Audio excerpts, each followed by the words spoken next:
Bonjour à toutes et à tous et bienvenue pour ce deuxième numéro du MAC vidéo du district d'Alsace de football. Pour ce deuxième numéro, nous sommes allés à Colmar chez mayorto.com, nouveau partenaire du district d'Alsace, partenaire des territoires du Rhin. On est très heureux d'aller à la rencontre de cette belle entreprise dont on aura l'occasion de reparler tout à l'heure, avec encore un magazine plein de nouveautés, plein de belles choses. Ce que je vous propose de faire, c'est de découvrir ce que vous allez voir pendant la demi-heure qui suit, le sommaire.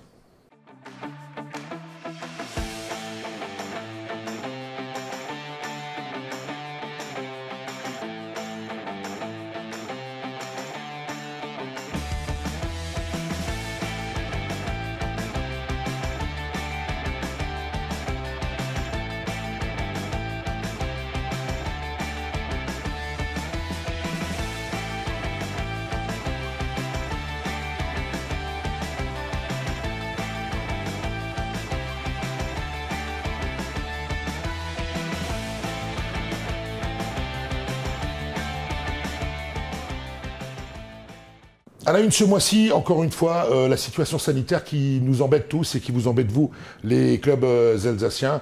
Et c'est loin d'être terminé. Nous sommes allés rencontrer Christophe Carbiner, directeur du district d'Alsace de football, pour qu'il nous donne les dernières décisions prises par les instances alsaciennes du football amateur.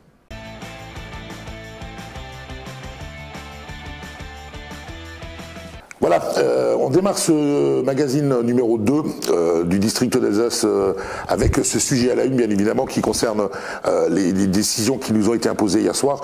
Nous sommes aujourd'hui jeudi 29 octobre, il est 17h, nous sommes dans la salle du conseil du district d'Alsace de football et on a demandé à Christophe Carbiner de venir nous rejoindre. Christophe, on va pas se dire bonjour, on se voit depuis ce matin, puisque là, le mag est diffusé demain, vendredi. Mais Christophe, la première question qu'on a envie de te poser, c'est en quoi ça va influer les décisions qui ont été prises hier soir par le président de la République? Comme tout le monde l'a entendu, le président de la République a annoncé le confinement à partir de demain et confinement qui dure initialement jusqu'au 1er décembre. Les conséquences directes, c'est que malheureusement notre activité s'arrête. On a eu la confirmation aujourd'hui par un communiqué de presse de la Fédération qui confirme que tous les championnats de district et de ligue sont suspendus. Et par extension, l'ensemble des séances d'entraînement. Alors par extension, l'ensemble des séances d'entraînement, puisque les établissements dits recevant du public doivent être fermés.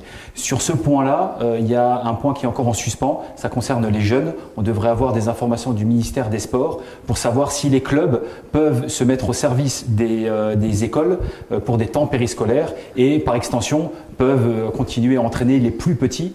Mais là, je suis vraiment très prudent. Je préfère attendre que le ministère des Sports se soit définitivement prononcé. Et bien évidemment que vous, les clubs, on vous donnera ces informations.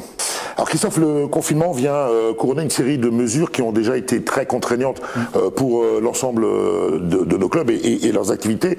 Quel regard portes-tu sur la gestion de cette crise sanitaire de par les clubs? Le premier terme comme ça qui me vient, c'est que c'était pas simple, quoi. C'était pas simple. Depuis le début de la saison, il y a eu beaucoup de modifications, beaucoup de chamboulements, différentes informations qui venaient de l'État, de la fédération. Voilà, c'était pas simple de mettre en forme. Les protocoles ont sans cesse évolué. Et si je me mets à la place d'un club, c'est vrai que on a tout ça qui nous arrive. Voilà, on ne sait pas trop comment le gérer. J'ai envie d'abord de les remercier, parce qu'ils ont fait un travail formidable, ils ont su s'adapter constamment, ils ont su constamment permettre à leurs licenciés de pouvoir pratiquer le football dans les meilleures conditions du moment. Voilà, force est de constater que le virus est plus fort que nous et qu'on est arrivé là à un moment où c'est difficilement gérable. Alors qu'est-ce qu'on a fait nous depuis le début de la saison ? On a mis en place un réseau de référents sanitaires. Donc on a 450 référents sanitaires recensés sur toute l'Alsace et on administre ça avec Jonathan Bach qui est notre référent sanitaire et qui garde le lien constamment avec les clubs, qui donne des informations, l'évolution sur les injonctions gouvernementales ou les protocoles qui évoluent pour voilà, toujours permettre aux clubs de pouvoir s'adapter et assurer le lien avec les clubs le week-end, leur apporter les informations quand il y a des cas qui sont détectés dans les différentes équipes, l'organisation des reports, des rencontres, etc. Alors oui, ça c'est vrai, ça a bien fonctionné les informations avec les clubs pendant cette courte période de reprise. Là maintenant, qu'est-ce qui va se passer? On est en confinement. Comment ça va se passer avec les différents services du district d'Alsace de football? Alors dès demain, vendredi, les deux établissements de Strasbourg et d'Ilzac sont fermés au public. On va procéder de la même manière qu'au printemps. C'est-à-dire qu'il va quand même y avoir une activité. L'équipe administrative et certains membres de commission vont continuer à travailler, à rester au contact de nos clubs s'ils en ont besoin. On va relancer, même si ça ne s'est jamais arrêté, mais l'adresse contact@lafafoot.fr reste vraiment le point d'entrée dans cette période-là. Les clubs n'hésitent pas à se connecter, à nous envoyer des mails, de manière à ce qu'on leur apporte la réponse la plus adéquate. Voilà. Ce qu'il faut savoir, c'est que plus personne ne seront dans les locaux. Donc voilà, si j'ai envie de passer un message, n'essayez pas de nous appeler, envoyez-nous des mails si jamais il y a besoin. On gardera une activité pour pouvoir répondre. Et si vous avez besoin de joindre quelqu'un en particulier, toutes les adresses mail se trouvent sur notre site internet, donc lafa.ffr.fr. Vous y trouverez toutes les réponses à vos questions. Christophe, autre question que tout le monde se pose aujourd'hui avec cette crise sanitaire, on a forcément été impacté également par rapport à la tenue des deux assemblées générales qui auraient dû se tenir la semaine dernière. Est-ce que tu peux nous faire un point? On en est où avec ces assemblées générales? Alors l'assemblée générale du 24 octobre qui devait se tenir à Fegersheim a effectivement été annulée. Une interdiction préfectorale a été écrite, qui nous empêchait de pouvoir l'organiser.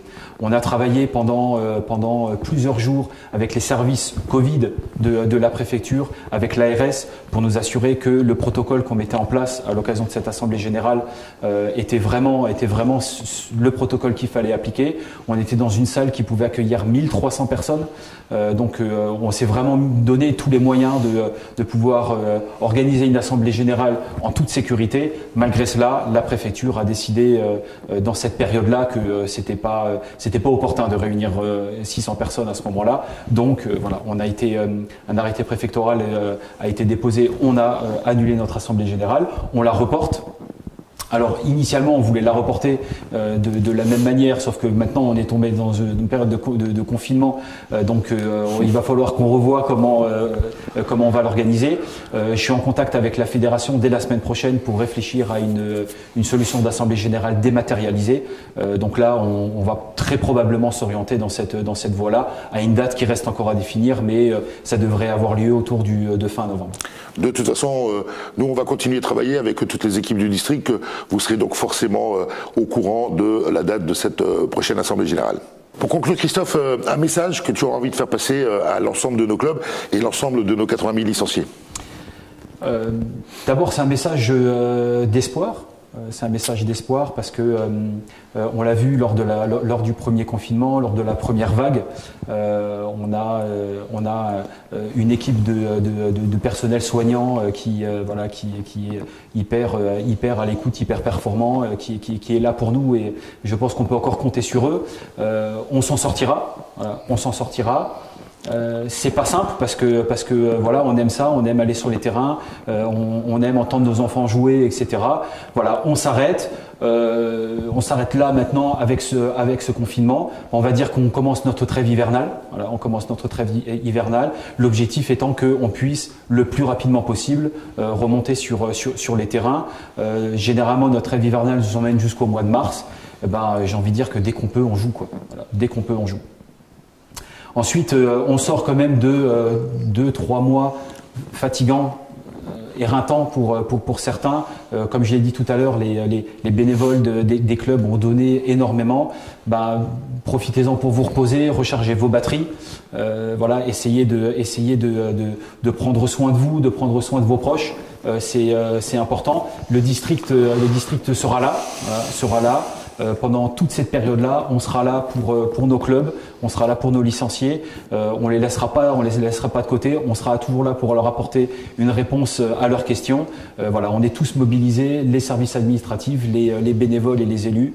On restera mobilisés pour leur apporter le soutien qu'ils ont besoin d'avoir dans cette trêve hivernale. Merci Christophe de nous avoir rejoints dans ce mag. Moi, ce que je peux vous dire, c'est que même si on est en confinement, on va continuer de travailler et je peux d'ores et déjà vous dire qu'au mois de novembre, il y aura un mag numéro 3. Merci à tous, prenez soin de vous.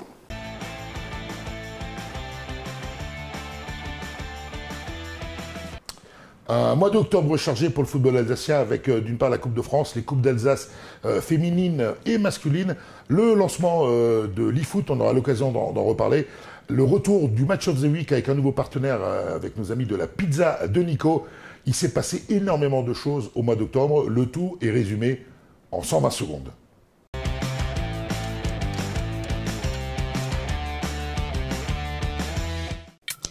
Formation de D1, l'AS Eimsbrunn a fait couler beaucoup d'encre en ce mois d'octobre. La raison ? Une participation historique au 6e tour de la Coupe de France.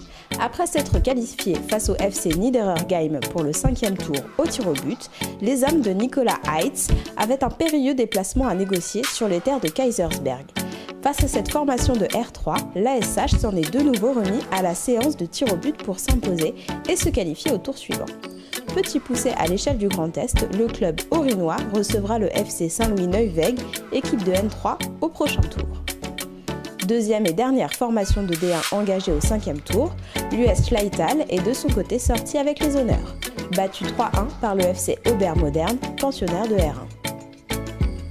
Il est de retour. Soutenu par la Pizza de Nico, le Match of the Week a fait son grand retour dimanche dernier à l'occasion de la victoire de l'US Colmar aux dépens de l'AS Pfaffenheim. Opération de valorisation des clubs, le Match of the Week sublime chaque week-end une rencontre de foot en Alsace. Avant-papier, concours de pronostics, reportages photos et résumés vidéo font de cette rencontre un match pas tout à fait comme les autres. Qui dit Coupe de France dit aussi Coupe d'Alsace. 2 tours de la compétition phare du district se sont joués courant octobre. Qualifiés pour le 4e tour, 2 des 3 formations de D5 encore en lice sont tombées. Après une belle résistance, Oppenheim s'est incliné au tir au but face à Niedernay, pendant que Nordheim-Kuttelsheim sortait la tête haute face à Rethal. Meistratzheim, qui a vu son derby de la choucroute face à Krottergarsheim remis pour des raisons sanitaires, est donc la dernière formation de D5 toujours en lice en Coupe d'Alsace. A noter qu'en raison des dernières mesures gouvernementales, les tirages des tours intermédiaires des Coupes d'Alsace masculines et féminines, programmés jeudi 29 octobre, ont été reportés à une date ultérieure. Un petit mot de e-foot pour finir. La 2e édition de la draft FFF a débuté ce lundi en Alsace. Jouée exclusivement en ligne, la phase interdépartementale offrira 3 places pour la finale régionale, avec, à la clé, la possibilité de rejoindre l'équipe de France e-foot.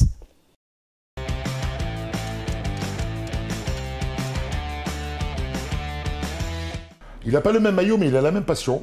Il écume l'Europe entière et l'ensemble des stades de Ligue 1 depuis de très très nombreuses années.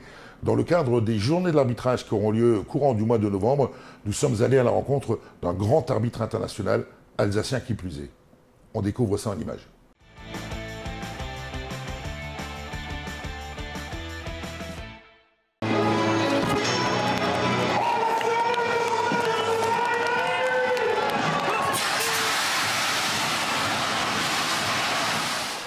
Voilà, 2e épisode de ma vie d'amateur. On accueille aujourd'hui celui qui n'a pas le même maillot que nous, mais la même passion, à savoir Franck Schneider. Bonjour Franck. Bonjour Luc. Arbitre international avec je ne sais combien de matchs à ton actif. Franck, première question, qu'est-ce qui t'a donné le goût de l'arbitrage ? Le goût de l'arbitrage est venu quand j'étais en sport-études à l'époque, en 4e. Donc j'avais 14-15 ans et j'entraînais, je jouais et j'avais envie de tester l'arbitrage. Et je m'étais dit que peut-être avec l'arbitrage, j'arriverais à un niveau auquel je ne pouvais pas prétendre en tant que joueur. Et j'ai bien fait. Oui, puisque quand on voit ta carrière aujourd'hui, effectivement, elle est plutôt bien remplie. Est-ce que tu as souvenir de ton tout premier match en tant qu'arbitre ? Oui, je m'en souviens parce que les premières ne sont pas souvent une réussite. Et c'était à Geispolsheim 3 contre Red Star 2. Et d'un point de vue technique d'arbitrage, je ne pouvais que faire mieux. Ah bah, tu l'as prouvé, puisqu'effectivement, tu fais partie de ces 10 arbitres qui sont professionnels au niveau de notre championnat de Ligue 1. Qu'est-ce qui a été pour toi, ou du moins quels ont été pour toi le ou les meilleurs souvenirs de ta carrière d'arbitre ? J'en ai 2. Un, c'était un match de district où c'était un barrage de montée en D3 à Volksheim, si je me souviens bien. C'était la grosse ambiance au village et en tant qu'arbitre amateur, c'était vraiment une belle ambiance, un beau souvenir. En plus, l'issue est belle, j'avais pas fait d'erreur et la fête au village était grande. Et le deuxième, c'était la finale de la Coupe de la Ligue en 2017, entre Paris et Monaco, qui étaient 2 quarts de finalistes Champions League à ce moment-là, avec Mbappé encore à Monaco, et c'était aussi une belle fête, la famille dans le stade, voilà, un grand souvenir. Alors tu te promènes tout au long de l'année, quand je dis te promener, c'est pour pour faire ton métier, et tu rencontres forcément de grands joueurs. Quel est le joueur qui, dans toute ta carrière pro, ce coup-ci, t'a le plus impressionné? Alors il y en a beaucoup, mais celui qui m'a vraiment impressionné, et là je parle en même temps avec l'étiquette de l'entreprise, c'est Zlatan. Parce qu'il a fait grandir le club, il a fait grandir l'équipe, et il avait une mentalité de professionnel où même nous en tant qu'arbitre, on pouvait que le respecter. Alors on sait que faire arbitre c'est pas facile, c'est pas facile tous les dimanches matins d'aller sur les terrains, de se faire traiter des noms d'oiseaux et j'en passe et des meilleurs. Néanmoins, lorsqu'on discute avec vous les arbitres, c'est une réelle passion pour vous. Quels seraient les mots que tu utiliserais pour donner envie à un jeune de se lancer dans l'arbitrage? L'arbitrage, c'est peut-être pas facile, mais c'est une passion. Et être arbitre, c'est être un facilitateur du jeu. Ça, on n'en parle pas assez. Mais quand un joueur marque 4 buts dans un match, c'est qu'on a aussi rempli notre rôle. On l'a protégé, on a permis aux joueurs de s'exprimer, de marquer des buts. Donc, on est avant tout facilitateur. Des fois, on sanctionne, mais c'est toujours pour faciliter. Et quand on est jeune, justement, c'est quelque part l'opportunité d'acquérir ses compétences managériales, de leader sur un terrain. On est amené à être sur différents terrains tous les week-ends, on voyage. Plus on monte dans les échelons, plus on voyage loin. Et aujourd'hui, je voyage 170 jours par an, en Europe ou en France. Donc c'est vraiment cette passion du management et cette passion de l'agilité et de la diversité. Alors après 25 ans d'arbitrage quasiment, est-ce qu'on peut dire aujourd'hui que tu es sevré, que tu as encore envie et que tu as envie de continuer le plus longtemps possible, du moins aussi du temps que tes jambes te permettront? En tout cas, là j'ai la flamme et je m'éclate sur le rectangle vert tous les week-ends, donc j'ai envie de continuer. Et c'est à chaque fois une nouvelle expérience et c'est à chaque fois la gestion des hommes, des émotions, des tensions. Et puis on n'est jamais sûr, on peut se préparer comme on veut, on peut toujours se louper sur un penalty, une main, un carton rouge. C'est ce qui fait le charme de l'arbitrage. Parce que vous êtes avant tout des hommes, vous les arbitres, vous n'êtes pas des machines, et Dieu merci. Donc si vous aussi vous avez envie de suivre le destin de Franck Schneider et un jour de vous retrouver avec un bel écusson FIFA accroché à votre poitrine, toutes les infos sont bien évidemment sur le site du district d'Alsace de football. Franck, merci d'avoir joué le jeu, merci d'être venu nous voir. Merci Jean-Luc, avec plaisir.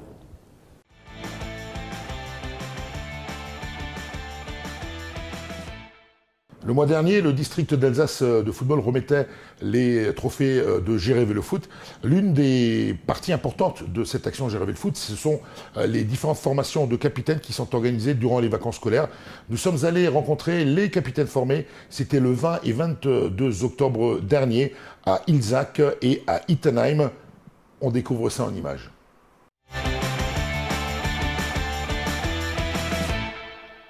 Romain Rignier, je suis chargé du projet J'ai rêvé le foot dans lequel cette formation des capitaines s'inscrit. La formation des capitaines est destinée à tous les capitaines, U13 jusqu'à U18, U13F jusqu'à U18F.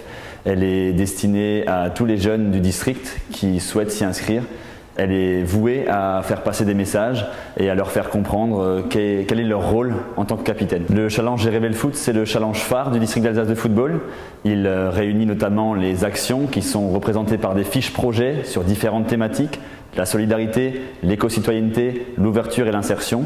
Et il implique également ces formations des capitaines qui sont destinées à donner des valeurs et à diffuser des valeurs saines au sein de nos clubs alsaciens. Nous avons prévu 2 sessions de formation pour cette phase aller. Nous en proposerons également 2 en phase retour. Mardi, le 20, nous avons été à Ittenheim. Nous avions là-bas 33 inscrits, des capitaines barinois. Aujourd'hui, jeudi, nous avons été à Ilzach et nous avons reçu ici 22 capitaines orinois.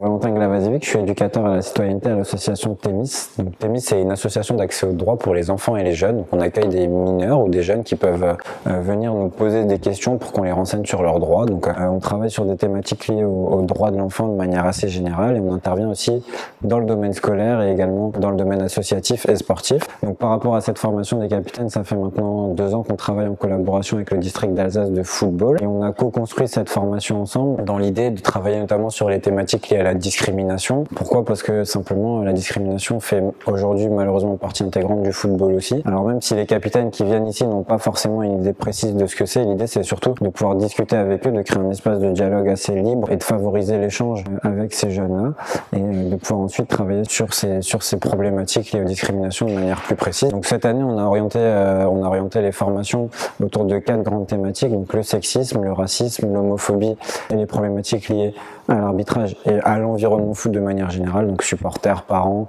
encadrement. L'idée était de pouvoir d'abord dans un premier temps travailler avec les jeunes sur ce qu'était justement cette discrimination, de créer encore une fois cet espace de dialogue pour qu'ils puissent échanger sur leur vécu, leur ressenti par rapport à ces problématiques-là, et ensuite, grâce à ces premiers temps d'échange, de créer ensemble, et grâce à leur concours et à leur co-construction, une vidéo en fait qui permettrait de promouvoir la lutte contre les discriminations en Alsace et donc dans le district d'Alsace de football. Donc, en fait, les jeunes ont créé des messages, des slogans qu'ils ont mis en avant dans cette vidéo, qui vont porter, et ils vont devenir ensuite les messagers du district, et de manière plus générale, ils vont pouvoir communiquer et échanger aussi grâce à cette vidéo avec leurs coéquipiers, avec leurs éducateurs, avec les parents qui sont autour du terrain, et de manière générale avec tous ceux qui font et qui vivent et qui sont les acteurs du football d'aujourd'hui en Alsace.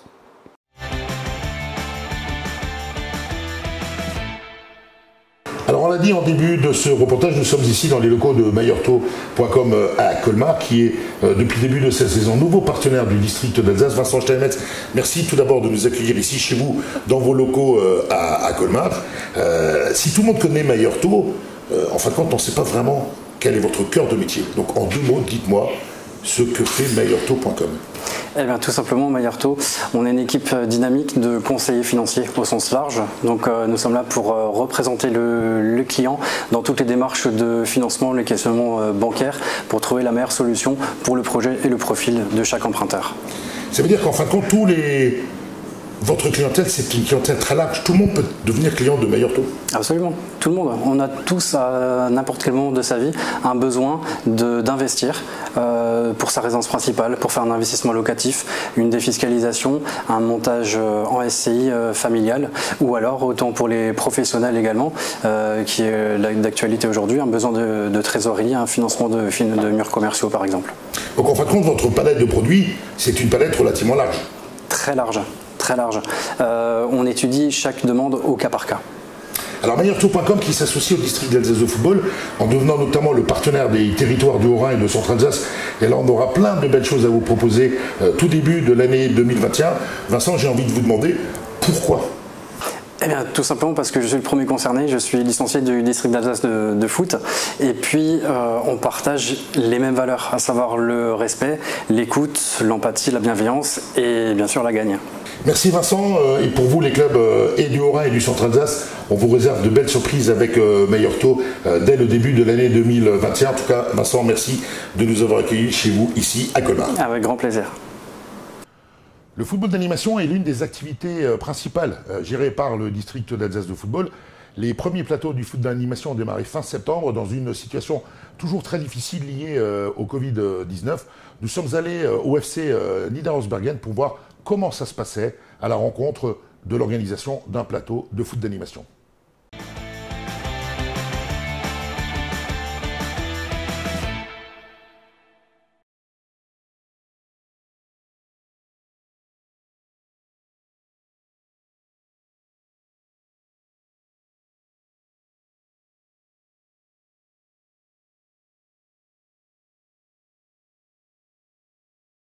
Alors à Niederhausbergen, déjà au niveau de l'accueil des parents, on essaye de récupérer les enfants avec leur coach pour les orienter dans des vestiaires séparés, distincts. On essaye de limiter aussi le nombre et vraiment l'accès strictement réservé aux enfants et leur coach. Après, par rapport aux matchs, on fait des matchs en décalé. Un quart d'heure d'intervalle, ça nous permet après de, voilà, qu'il n'y ait pas tout le monde en même temps sur le terrain et de gérer après justement les goûters aussi en décalé. Alors il y a 4 terrains, on a les terrains 1 et 2 d'un côté, ceux-là ils jouent en même temps, et un quart d'heure après, on a les 3 et 4 qui démarrent. Et pareil pour les goûters, du coup les premiers qui ont fini partent au goûter et les autres ensuite suivent une fois que les premiers ont terminé. Alors c'est vrai qu'habituellement c'est les parents qui s'investissent en apportant des goûters faits maison, où c'est vraiment le partage d'un gâteau, voilà, de boissons. Ça aujourd'hui clairement on ne le fait plus. Ça se passe autrement, mais c'est tout aussi convivial. On a organisé des goûters avec des portions individuelles. Donc des briques de jus de fruits, des gâteaux emballés individuellement ou des chips ou des... Voilà, à chaque fois en part individuelle. Alors aujourd'hui, sincèrement, le plus compliqué, c'est la gestion des parents et la gestion des parents dans les vestiaires. Hein, ils ont l'impression qu'ils ont besoin d'être là pour les aider à s'habiller, voilà. Mais il faut les laisser devenir un peu plus autonomes. Justement, hein, c'est l'occasion. Mais bon, globalement, ça se passe quand même bien. Et le port du masque, par contre, également, ça je veux le souligner. Tout le monde a bien joué le jeu, tous les parents autour du terrain, tout le monde l'avait. Alors déjà, au Clubhouse, c'est le port du masque obligatoire. Ensuite, on a instauré un sens de circulation également, avec une feuille d'émargement au niveau du bar pour noter les coordonnées des personnes qui sont passées par là, pour pouvoir les rappeler en cas de problème Covid après. Voilà. Au niveau du bar, on demande à ce que les gens prennent la consommation et après aillent s'asseoir à table.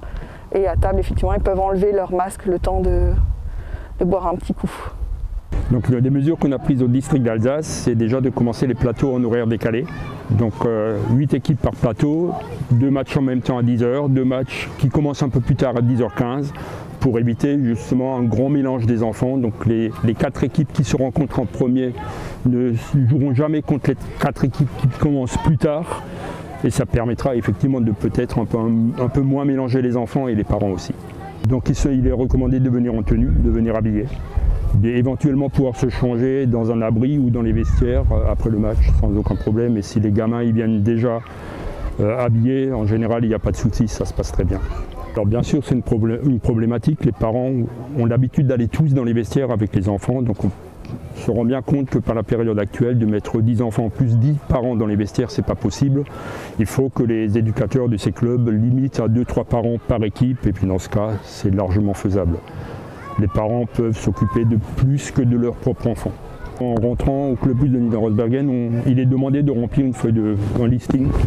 Et beaucoup de clubs le font, ils gardent en général ce listing pendant 15 jours, 3 semaines pour un suivi sanitaire. Et bien sûr, si le club peut le faire, c'est très très bien. De respecter un maximum les consignes qui sont transmises, c'est-à-dire venir en tenue, vestiaire, occuper un minimum par les parents, des goûters individuels, dans la mesure où le club organisateur peut le faire bien sûr.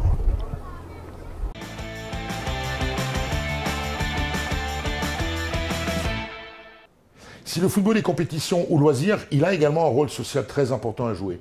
Depuis plus de 7 ans maintenant, le district d'Alsace de football a lancé une opération qui s'appelle un ballon pour l'insertion, qui a pour principale mission de permettre à des gens de se retrouver sur un terrain de football et d'être intégrés dans la société. Ça se passe tous les lundis sur les terrains de l'ASS et tous les jeudis sur les terrains du Racing Club de Mulhouse à Drouot. Nous sommes allés à la rencontre d'un ballon pour l'insertion l'autre jour sur les installations de l'AS Strasbourg.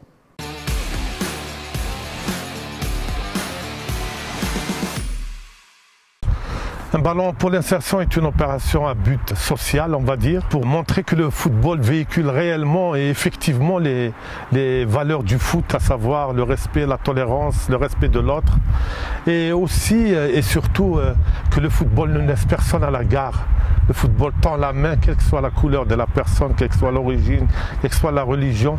Il tend la main pour faire monter tout le monde et ne laisser personne au quai.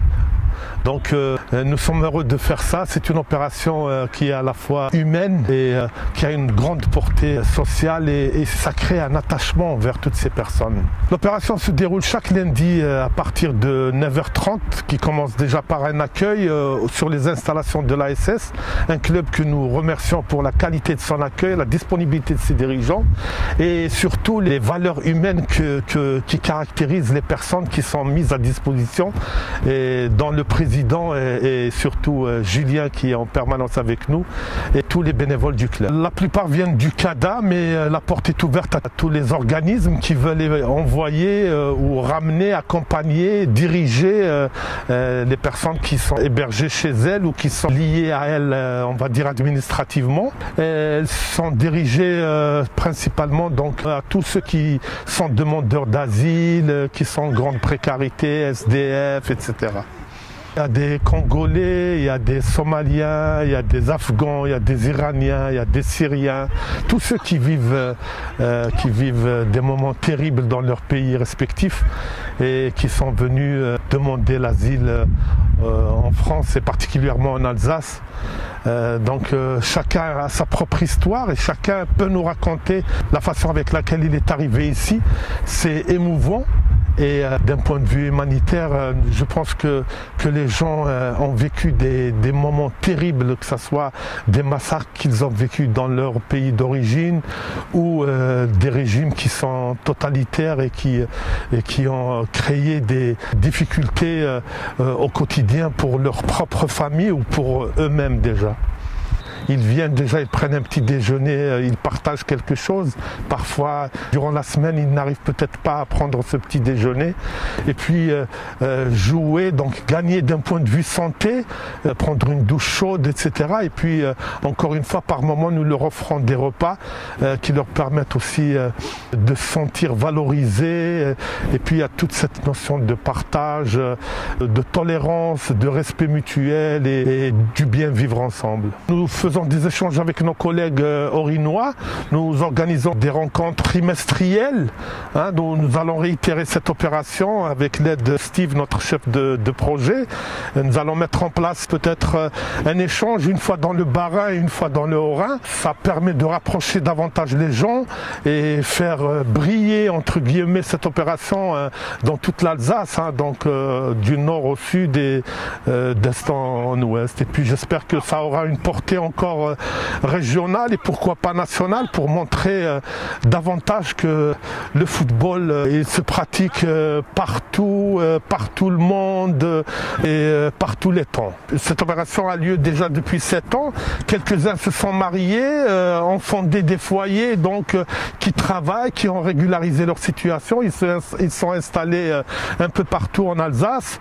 J'ai une indication sur ceux qui étaient avec nous.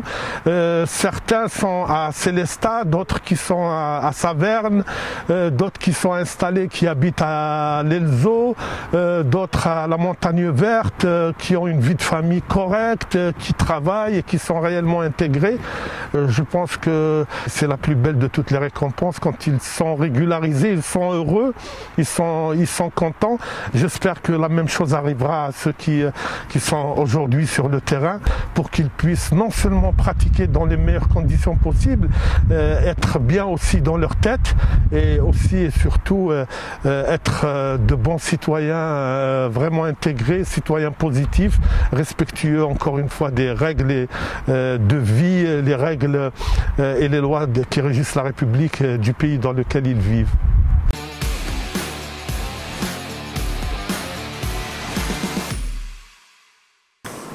Voilà, c'est la fin de ce deuxième numéro du Mag Vidéo du district d'Alsace de football. Une fois de plus, si vous avez aimé, likez, partagez. N'oubliez pas que vous pouvez toujours continuer à nous faire part de vos remarques. Faites-nous remonter vos envies, vos besoins. Et puis, comme le mois dernier, tous les sujets que vous avez découverts tout au long de ce magazine tourné ici chez meilleurtaux.com à Colmar, vous les retrouverez sur l'ensemble de nos réseaux, le site internet, la page Facebook, Instagram, notre nouvelle chaîne YouTube.